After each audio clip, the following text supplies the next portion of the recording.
Hey guys, welcome to the Handicapping Coach. These videos aren't going to be overly produced because otherwise it's just not going to be fun to do them every day. So every day of Saratoga, I am going to, in conjunction with Daily Racing Form, using Formulator, try to find a couple of races that I find interesting. I find them all interesting, but races where I have more of an opinion, hopefully within the pick six, and trying to beat favorites, looking for vulnerable favorites in those sequences. And I'll give you my reasons why. It's a chance to see how somebody else handicaps, which is always fun. You may agree, you may disagree, you may learn something, you may want to not learn anything. That's cool. But let's get right into it. It looks like it's going to be nice for Saratoga for opening day. So we will start things off with a turf race, and let's get right into race number 6 tomorrow. So race number 6 will be the second leg of the pick 6. And this is a turf race, 35,000 non-3 life. So these are claimers and they are fillies, and to me that's very important. I like to have the quick sheets too. I'll take a look at that because I download it first thing, because then I can just get a general view of all the races that are happening, where the turf races are, where the pick six is, races I might be interested in. Look for Irad Ortiz, odd favorites, and see if I can beat them. That is the way I like it. So right away here in race number 6, I see the conditions, I see the field, got one MTO, and I see a likely horse that I want to beat. It's Kitten by the Sea with Irad and Todd Pletcher. So instantly, this horse is going to be over bet. It gives you a quick look at the last 3 buyers. There's a 73 here, so buyer top coming into this race, but I think we can beat her. So let's take a look why. There are some things about big trainers that I've found through the years, and this really holds true. When they put horses in for claiming tags, they're in to get sold. I mean, they want to get rid. So they actually claimed this, Rapoli Stables claimed this one. They claimed off Mike Maker, who is a very sharp trainer. Raced this filly once, right in for 25. Now she won her maiden. Could have fit all kind of nice starter races, but they didn't. They put her right back in for claiming tag. So New Connections took a chance. It didn't really work out. By far her best race was her first one off the claim, although she did have a second here in a starter. And now we've had some time off. So you look at Todd, everybody sees, oh look, okay, really good off layoffs, 28% off the long layoffs, 20% on turf. This horse dropping down, so everybody, oh yeah, looks good. I want to show you something though, and keep this in mind. Why are horses in where they're entered? Todd with, I'm going to look at this class move. So we're going allowance to claiming. So we'll use Formulator here to massage this. Allowance to claiming, pretty good stat for Todd. Not bad, 24%, right, over the last 5 years. But what I want to do is actually narrow it right down to females, so to mares and fillies. There's a reason for that. If the horse has any residual value, they will not put it in a claimer. Now this stat becomes 3 for 31 the last 5 years. It's 10% and a really lovely ROI of 36 cents. So these things get over bet. Look at these prices on here, and these are losers. This one won at 3 to 5, but the rest of these are losing. So I don't like that. And if you even want to, you got to be careful about massaging data too much because it just becomes too small of a sample. But turf, mares, going allowance to claiming, he's 1 for 18. So right away I'm interested. You have to still evaluate the horse, but she's coming off a long layoff, a series of works, none of them that look really sexy. She was at Monmouth. So you know what, in that case I'm kind of interested. I will take a horse like this and I'll say I can beat her. Who are the options in there? That becomes the big question mark. And I wouldn't even use her in the pick 6. I would completely leave her out. I would not even go. I'm a little bit interested. There's Corey Scores is coming off of a vet scratch. That's another thing I check. I'm a little interested in 2 Cent Tootsie for Tommy Albertrani, but she's 2 for 20, so she's not overly reliable. From there, this is a tough little race, but I know already I don't want to bet the Pletcher horse.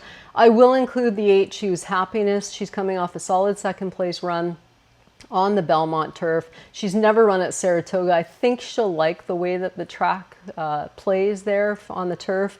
The rest of these you can see, I just scroll through and I say, why are you in here? Why are you in here? Can you win? Are you coming off a layoff? What are you doing? That's an MTO. Nobody cares. This horse throws a wrench into the race. Mike Stidham with Alba Star, with Saez. She's a speed horse. This is really going to affect anybody else who thinks that they're going to get to the front. Whether she gets the 6 furlong or the mile and a 16th on the turf is a big question mark to me. But she's a dangerous possible front running threat, which, you know, in any race can be dangerous. So she goes on the ticket for sure, just as the speed of the speed. I think she outlasts the other ones.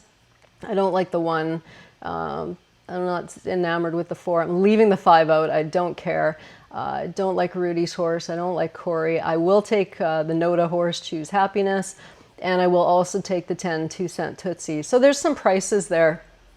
Now, you know, that's my strategy. That's right away I'm looking for some kind of value when I'm doing these kind of things. So that's how I go through. Of course, you look at everything. You look at class, you look at speed figures, you look at connections, you look at, are they going the proper distance? Are they on the proper surface? All the fundamentals of handicapping still apply.